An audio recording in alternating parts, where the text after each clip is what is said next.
In this second half, I'm expecting, the finance minister to tone down his appetite for borrowing. I believe that, in the past, the trajectory that we've been, following in our borrowing, it comes to concern. I do, accept, my senior Botex's analysis that yes, we've borrowed and we still have some, infrastructure in place. But the question is, does those infrastructure that we have commensurate, the debt levels that we are accumulating? And so going forward, I'm expecting that at least we should tone down, our borrowing and go back to the drawing board, commission a certain kind of review from 2007 that we became active on our borrowing, both domestic and international. Look at the funds that has come into this country. Of course, I appreciate that most of the time when we are going to borrow, we borrow to defray, existing debt.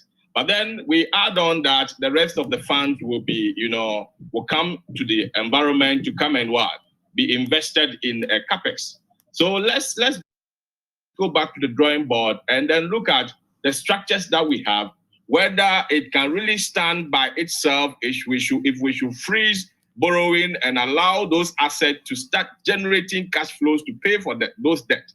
And so the question will be that we've not commissioned those research yet, but then I believe that whatever will come out will be a negative thing to look at. So it's of a concern to look at our debt. So going forward, I think when we went to the IMF, they gave us certain conditions, and those conditions, we shouldn't have deviated from it completely. Now, IMF, when they came, they indicated that we should have a budget deficit, over the years within 5% of our GDP. But then suddenly, immediately we moved out of IMF, we started, increasing our budget deficit, which is causing the borrowing. I see, anytime we read budget and we create a huge deficit, it seems like there's a business in there for somebody. And that is why, possibly we keep on moving in that, trajectory. And let me be plain.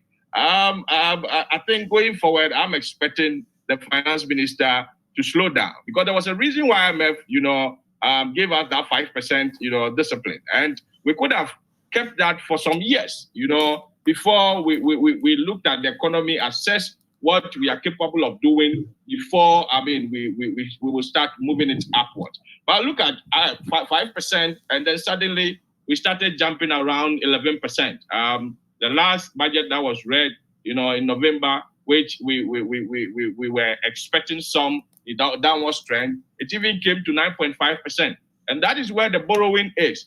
And so I'm going forward, looking at our debt levels being of a concern. And if you take, the outline of our, what we call it, revenue generation, and then you take just interest payment alone, the interest payment is about 35 billion and over. If you combine our grant, ESLA, all those VATs that we collect, including even our own revenue, it will not catch up with that, 35 billion interest payment. So any prudent management at this level will personalize the budget and ensure that, we tone down our borrowing so that we can stay afloat. Together with all this COVID happenings, third wave, having this Delta, version of it, we very soon will move to Epsilon. And because when the virus gets here, it will mutate and get to a different level, and we'll get to Epsilon, kind of a virus, and, we might not have our way out. So I want the finance minister to tone down the borrowing. Simple. Let me